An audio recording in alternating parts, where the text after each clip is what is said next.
அந்த மலைப்பகுதியில ஆடு கோழி எடுத்துட்டு போய் கேட்கிறேன், நீ முருகனுக்கு அத்தாரிட்டியா? நீ முருகனுக்கு ஏஜெண்டா? நீ முருகனுக்கு தரகு வேலை பார்க்கிறவனா? அதுல அநியாயம் நடந்தால், அக்கிரமம் நடந்தால் முருகன் கேட்பான். நீ தமிழ்நாடுங்கிற பேரையே உச்சரிக்காம திருவள்ளுவருக்கு திருக்குறளை சொல்லிட்டு ஊரை ஏக்கிரியே, அந்த அதிலிருந்து திசை மாற்றுவதற்கு இந்த நாய்கள் போடுகிற நாடகம் இது. ஒரு இன்னொரு அண்ட புழுகர் இருக்கான் லண்டன்ல, இன்னும் மரியாதையோடய அவங்க அண்ட புழுகர். இந்து விரோத ஆட்சி. இந்து விரோத ஆட்சி கிடையாது.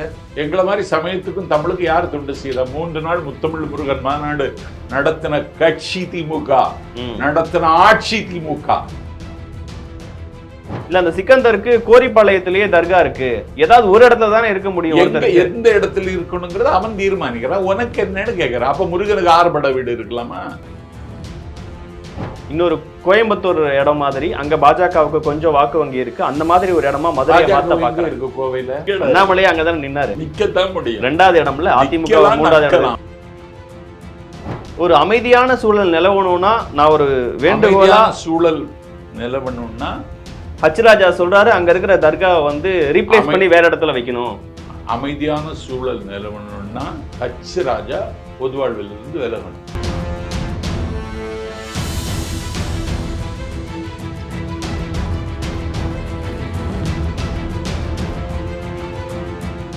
வணக்கம், இது தி டிபேட். நான் தினேஷ். சிறப்பு நேர்காணலில் இன்று நம்மோடு இணைந்திருப்பவர் திராவிட இயக்க பற்றாளர் திருமிகு நாஞ்சில் சம்பத் அவர். சார் வணக்கம். வணக்கம். நேற்று திருப்பரங்குன்றத்துல நடந்த நிகழ்வை நீங்க பார்த்திருப்பீங்க.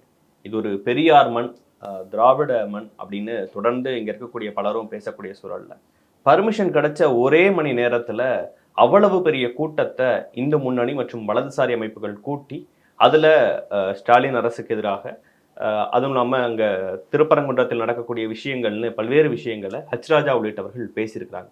முதல்ல இந்த சம்பவத்தை எப்படி பாக்குறீங்க? நல்ல கூட்டம்தான், நல்ல கூட்டம்தான். மதம் சாதி சொன்னா இப்படி கூட்டம் வரும். ஆனால் அதுக்கு ஆயுள் மிக குறைவு, அதற்கு ஆரோக்கியம் கிடையாது. 1 மணி நேரத்துல கோர்ட்டுக்கு போய் பர்மிஷன் கிடைச்ச 1 மணி நேரத்துல இவ்வளோ பெரிய கூட்டத்தை, அதெல்லாம் இப்போ ஈஸி. அது இப்போ இந்த அலைபேசி இருக்குல்ல, இந்த அலைபேசியில் எல்லாரையும் தொடர்புகள்னா எல்லாரும் உடனே வாங்கினா வருவாங்க. அதெல்லாம் இது ஒன்றும் பெரிய கூட்டம் ஒன்றும் இல்லை. திருப்பரங்குன்ற பகுதியில் 144 தடை நேற்று போடப்பட்டிருக்கு. 4 பேருக்கு மேலே ஒன்றா கூடக்கூடாதுங்கிற ஒரு ரெஸ்ட்ரிக்ஷன்ஸ் இருக்கு. டோட்டலி கவர்மெண்டோட அத்தனை சிஸ்டமும் எல்லா இடமும் வந்து ரெஸ்ட்ரிக்ஷன்ஸ்ல, முக்கியமான தலைவர்கள், வலதுசாரி தலைவர்கள்லாம் வீட்டுக்காவல்ல அப்படிலாம் அடைக்கப்பட்டு, அவங்களெல்லாம் தலைவர்கள்னு சொல்லாத, தலைவலிகள். ஹச்ராஜாவை அப்படி குறிப்பிடுவீங்க? ஆமா, பெரிய தலைவலியமே தமிழ்நாட்டுக்கு. ஒருமையில பேசணும்னு அவசியம் கிடையாது. நான் கடவுளே ஒருமையில தான் கூப்பிடுவேன். என்னடா முருகா இப்படி பேசாம இருக்கிறீடான்னு தான் கேட்பேன். அது அன்புல கூப்பிடுறது, உங்க மரியாதையில கூப்பிடுறீங்க. நீங்க இவரை திட்டுறதுக்காக கூப்பிடுறீங்க? இல்ல இல்ல இல்ல, நான் மரியாதை எழுதோடு தான் வச்சிருக்கேன். ஹச்ராஜாட்ட நானும் ஒரே மேடையில பேசி இருக்கோம். ஹச்ராஜா ஞாபகம் இருக்கான்னு தெரியல. வைகைக்கரையில் பரமக்குடியில் முத்தாலம்மன் கோவில் சன்னதியில் நாஞ்சில் சம்பத் என்கிற நான், தமிழறிமணியன், ஹச்ராஜா 3 பேரும் சேர்ந்து பேசணும். நான் அன்னைக்கு ஒரு தலைப்பில் பேசணும். தொண்டர்கள் பெருமையை பற்றி நான் பேசினேன். Okay okay. ஹச்ராஜா என்ன, கிருபானந்த வாரியார் சாகவில்லை, நாஞ்சில் சம்பத்தில் வடிவில் வாழ்ந்து கொண்டிருக்கிறாருன்னு என்னை பாராட்டினார். அதனால அவருக்கு மேலே எனக்கு பகையெல்லாம் கிடையாது. ஆனால் தமிழ்நாட்டு அரசியலுக்கு அவர் தலைவலியாக இருக்கார். அவர் தமிழ்நாடு பிஜேபி கட்சியினுடைய தலைவராக வர முடியும்னு ஒரு அதீத கனவில் இருந்தார். அந்த அதீத கனவில் அமித்ஷா கல்லறிஞ்சிட்டார். இப்படி ஏதாவது பண்ணால் கிடைக்குமா பார்ப்போம்னு சொல்லி கடைசி கட்ட முயற்சி, தன்னுடைய சுயலாபத்திற்காக இந்த நாட்டில் இப்படி ஒரு மலிவான, மட்டமான, ஈனத்தனமான, இழிவான அரசியலை ஹச்ராஜா செய்கிறார். அறுபடை வீட்டுல முதல் வீடான திருப்பரங்குன்றத்தை அபகரிக்க பாக்குறாங்க. யார் அபகரிக்க பாக்குறாங்க? இஸ்லாமியர்கள் இஸ்லாமியர்கள் அபகரிக்க மாட்டாங்க. அபகரிக்கிறதே உங்க தொழில் இல்லை. அபகரிக்கிறதுன்னு உங்க தொழில். பாபர் மசூதி அபகரிச்சது யாரு? இஸ்லாமியர்களா? இஸ்லாமியர்கள் இந்தியாவில் எங்கேயாவது அபகரிச்சான்னு ஒரு ஆதாரம் காட்டுங்க, நான் மேடையில பேசுறதை நிறுத்திடுறேன்.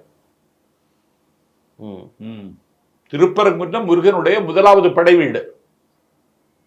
தேவையானை அவர் திருமணம் செய்து கொண்ட இடம். திருப்பரங்குன்றம் என்பது முருகனுடைய படை வீடு என்பதையும் தாண்டி சமயக்குறவர்கள் பாடிய சிவத்தலம். கேட்டீங்களா? அறுபடை வீடுல அது முதல் படை வீடு. தமிழ்நாட்டில் 6 படை வீடு இருக்கு. திருப்பரங்குன்றம் பக்கத்துல பழமுதிர் சோலை, தெற்கு திசையில அலைமேவும் கடலோரம் திருச்செந்தூர், ஆவினன்குடி என்கிற பழனி, வேலவன்குன்றம் என்கிற திருத்தணி, அதை தாண்டி சோழவள நாட்டில் சுவாமிமலை. 6 படைவீடுகள் இருக்கிறது. இந்த 6 படைவீடுகளும் இப்படி அரசியல் செய்கிற இந்த ஈன பயிர்களுக்கு சொல்லுகிறேன், திராவிட முன்னேற்ற கழகம் தான் வெற்றி பெற்றிருக்கிறது. இல்ல, அப்படிப்பட்ட மலையை வந்து சிக்கந்தர் மலைன்னு சொல்றாங்க. ஆமா, சிக்கந்தர் அங்க இருக்காரு. சிக்கந்தர் அங்க போனாரு. சிக்கந்தர் பெயரால தொழுவதற்கு ஒரு இடத்தை அந்த மக்கள் வச்சிருக்காங்க, தொழுகை நடத்துவதற்கு. இறைவன் அருள் பெற்ற அருளாளர்கள், வலிமார்கள், ஒலியுல்லாக்கள் தமிழ்நாடு பூரா இருக்காங்க. நாகூரும் வலிமார்களுக்கு இடம்தான். தமிழ்நாடு முழுக்க ஏர்வாடி அப்படி உள்ள இடம்தான். தமிழ்நாடு முழுவதும் இது போன்ற தர்காக்கள் இருக்கிறது. அதில் நம்பிக்கையோடு இஸ்லாமிய மக்கள் சென்று தொழுது வருகிறார்கள். அதுல உனக்கு என்ன? ஆடு கோழி எடுத்துட்டு போறாங்க. சிக்கந்தர்ல ஆடு கோழி வெட்டப்படாதுன்னு இருக்கா? இந்துக்கள் மனசை புண்படுத்துறாங்களே அப்படிங்கிறாங்க அச்சுராஜா குறிப்பிடுறாரு. ஆடு கோழி வெட்டினா இந்துக்கள் மனசை புண்படுத்துறதா? இப்படிதான் ஜெயலலிதா சொல்றாங்க. ஆடு கோழி வெட்டாதீங்க, இந்துக்கள் மனம் புண்படுதுன்னு. அப்புறம் என்னாச்சு? தேர்தலில் என்னாச்சு? தோல்வி. அதுதான் நடக்கும். இல்ல, அங்க ஒரு திருச்செந்தூர் முருகன் இருக்கிறாரு, அவர் வந்து சைவம் அப்படிங்கிற ஒரு விஷயம் தான். முருகன் சைவம் யார் சொன்னா? அப்ப மீன் காவடி எதுக்கு எடுக்கிறான்? பால் காவடி, அன்னக்காவடி, மீன் காவடி எதுக்கு எடுக்கிறான்? முருகன் சைவம்னா யார் சொன்னா முருகன் சைவம்னு? அந்த மலைப்பகுதியில ஆடு கோழி எடுத்துட்டு நான் கேட்கிறேன், நீ முருகனுக்கு அத்தாரிட்டியா? நீ முருகனுக்கு ஏஜெண்டா? நீ முருகனுக்கு தரகு வேலை பார்க்கிறவனா? அதுல அநியாயம் நடந்தால், அக்கிரமம் நடந்தால் முருகன் கேட்பான். முருகனோட வல்லமை உள்ளவனா நீ? அது முருகன் பார்த்துக்கிட்டவன். நீ எதுக்கிட்ட தலையிடுற? நீ ஏன் பொது அமைதிக்கு பங்கு விளைவிக்கிற? நீ ஏன் சமூக அமைதியில கல்லறிகிற? நீ முருகன் வல்லவன் தானே. நாளன் செய்யும் வினைதான் செய்யும், என்னை நாடி வந்த கொடுங்கூற்றியன் செய்யும், குமரேசர் இரு தாளம் சிலம்பும் தண்டையும் சண்முகமும் என் முன் வந்து தோன்றிடினேன்னு சொல்லி நாளும் கோளும் இந்த நாட்டில் அநியாயம் செய்தாலும் முருகன் காப்பாற்றுவான் உண்மையானா இதுல ராஜாவுக்கு குறுக்கிட்டு எதுக்குன்னு கேட்கிறேன் நான். அந்த மலையில வந்து ஆடு கோழியை எடுத்துட்டு போறாங்க, மாமிசத்தை சாப்பிடுறாங்க. ஆடு கோழி எடுத்துட்டு போறது தப்பு இல்ல, மாமிசம் சாப்பிடுறது தப்பு இல்ல. சிக்கந்தர பாபாவை தொழுகின்ற அந்த பள்ளிவாசல் அப்படி தப்பு இல்லை. ஆனால் ஒரு உண்மையை உங்களுக்கு உறக்க சொல்லுகிறேன், இஸ்லாமிய பெருமக்கள் ஆடு கோழி எடுத்துக்கொண்டு போவதில்லை. ஏன்னா பிரச்சனையே அங்கதான் ஆரம்பிச்சு. எடுத்துக்கொண்டு போவதில்லை. அங்கே முருகன் காசி விஸ்வநாதனை வழிபடக்கூடிய மக்களுக்கு மனம் புண்படக்கூடாது என்று மிகுந்த எச்சரிக்கையோடு சமூக நல்லிணக்கத்தையும் சமய நல்லிணக்கத்தையும் காப்பாற்றுகின்ற கடமையில நாம் ஊனப்படுத்தி விடக் கூடாது என்கிற பொறுப்புணர்வோடு இஸ்லாமிய பெருமக்கள் எடுத்துட்டு போகல. ராமநாதபுரம் நாடாளுமன்ற உறுப்பினர் நவாஸ்கனி எடுத்துட்டு போனதாக ஒரு இன்னொரு அண்ட புழுகர் இருக்கான். இன்னும் மரியாதையோடய அவங்க அண்ட புழுகர் இருக்காரு. லண்டன்ல நோட்டிட்டு வந்தவர்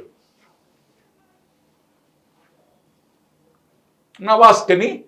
நான் சாப்பிட்டதா நிரூபிச்சா. அசைவம் சாப்பிட்டாங்க, அவரு சாப்பிடல. ஆனா அவர் போட்டிருக்க போட்டோலயே அவரோட உடன் வந்தவர்கள் எல்லாம் சாப்பிட்டாங்க அப்படின்னு இருக்கு. நான் சாப்பிடல, அதை நிரூபிச்சா. அரசியலை விட்டு விலகிற அண்ணாமலை பத்தி ராஜினாமா சொன்னார். அதனால சிக்கந்தர் பாபா என்கிற அந்த பள்ளிவாசல்ல அசைவம் சாப்பிடக்கூடாதுன்னு எல்லாம் கிடையாது. ஆனா அது வழக்கமான நடைமுறையா இருந்து வழக்கமான நடைமுறை. நானே போய் சாப்பிட்டுருக்கேன். நான் காசி விஸ்வநாதனையும் கும்பிட்டுட்டு இங்க வந்து மட்டன் பிரியாணி சாப்பிடுவேன். இப்ப இவனா இந்து விரோத தாலிபான் அரசு அப்படின்னு ஹச்ராஜா குறிப்பிடுறாரு. அயோத்தி மாதிரி இங்க நடக்க கூடாதுன்னு தமிழ்நாடு அரசு வழக்கறிஞர் போய் தாலிபான்கள் ஆட்சி தான் ஆப்கானிஸ்தானத்துல நடக்கும். எங்க ஆட்சி இங்க நடக்கும். இந்து விரோத ஆட்சி. இந்து விரோத ஆட்சி கிடையாது. எங்களை மாதிரி சமயத்துக்கும் தமிழுக்கு யார் தொண்டு செய்த? 3 நாள் முத்தமிழ் முருகன் மாநாடு நடத்தின கட்சி திமுக, நடத்தின ஆட்சி திமுக. 17 நாள் விராலிமலையில பெரிய புராணம் தொடர் சொற்பொழி ஆற்றியவன் உங்கள் முன்னால் உட்கார்ந்து இருக்கிற நாஞ்சில் சம்பத். தமிழ்நாடு முழுக்க இருக்கிற குருமகா சன்னிதானங்களினுடைய பாராட்டை பெற்றவன் இந்த நாஞ்சில் சம்பத். யார் சொன்ன இந்து விரோத ஆட்சின்னு? முத்தமிழ் முருகன் மாநாடு நடத்திட்டு அங்க சனாதனத்தை ஒழிக்கணும்னு சொன்னவர். சனாதனத்தை ஒழிக்கத்தான் செய்யணும். அதுக்கு என்ன தப்பு இருக்கு? சனாதன ஒழிப்புங்கிறது முக்கியம். அது இப்ப இந்து விரோத அரசு அப்படின்னு ஒண்ணு கிடையவே கிடையாது.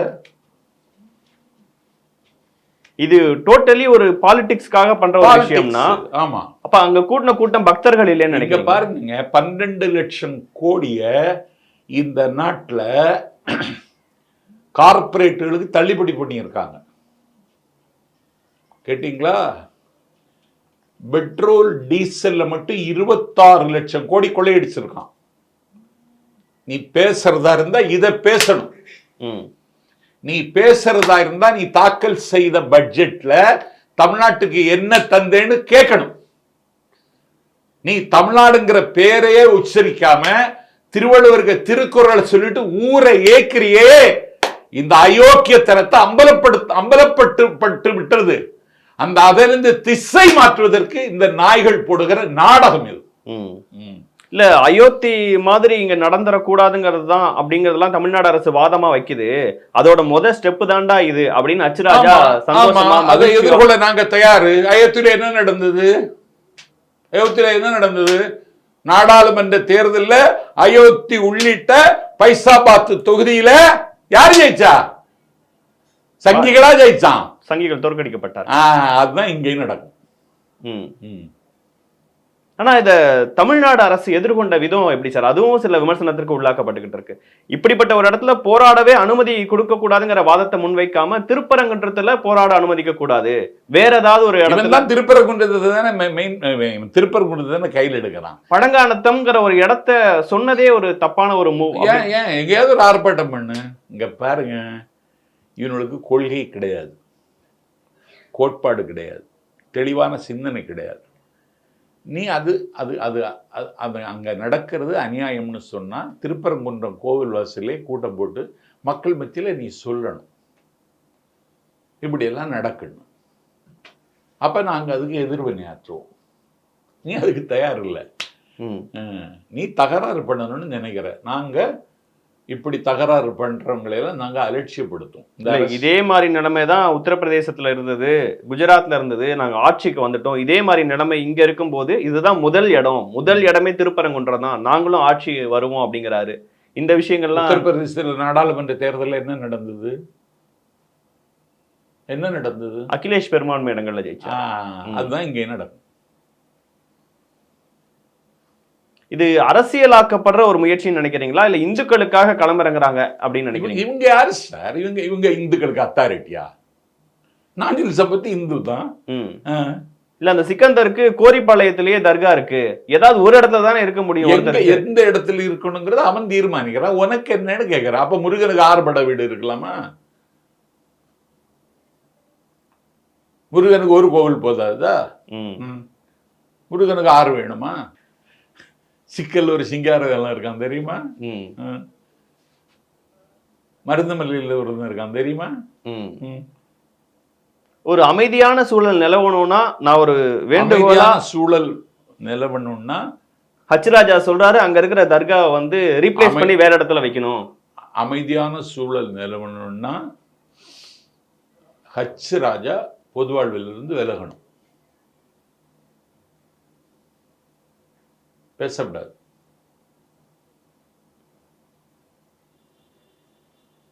அவரு தான் எல்லா பிரச்சனையும் காரணம்னு நினைக்கிறேன். எல்லாருக்கும் அவர் தான் காரணம்.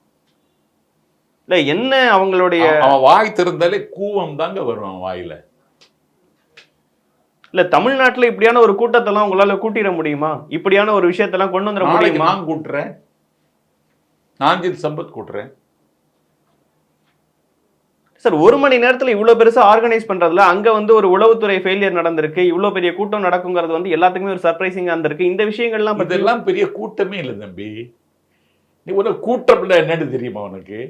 இது கூட்டம் இல்லைங்கிறீங்களா? இதெல்லாம் கூட்டமா இது? மாலை 7 மணிக்கு ஆரம்பிச்சு ஏப்ரல் 16 1994 எழுச்சி நாள் பேரணின்னு வைகோ ஒன்று நடத்தினார். 7 மணிக்கு மேடை பேச தொடங்கியாச்சு. சென்னையில பேரணி வந்துட்டு இருக்கு. தேசிய தலைவர்களோ வேற தலைவர் வைகோ தான் பேசுறாரு. விடியற்காலை சேவல் கொக்கரக்கோ என்று கூவுகிற பொழுது உதயசூரியன் தன் பொற்கதிர்களை விரிக்கிற நேரத்தில் வைகோ மேடைக்கு வர்றார். இதுக்கு பேர் கூட்டம். நீ சொல்றியே இதுக்கு பேர் கும்பல். கூட்டத்துக்கும் கும்பலுக்கும் அது உங்களுக்கு வித்தியாசம் தெரியுமா? இது கும்பல். இவங்களா ஆர்கனைஸ் பண்ணி காசு கொடுத்து கூட்டிட்டு வந்துருக்காங்க. ஆமா, வேற என்ன? இன்னும் காசு கொடுக்க மாட்டாங்களா?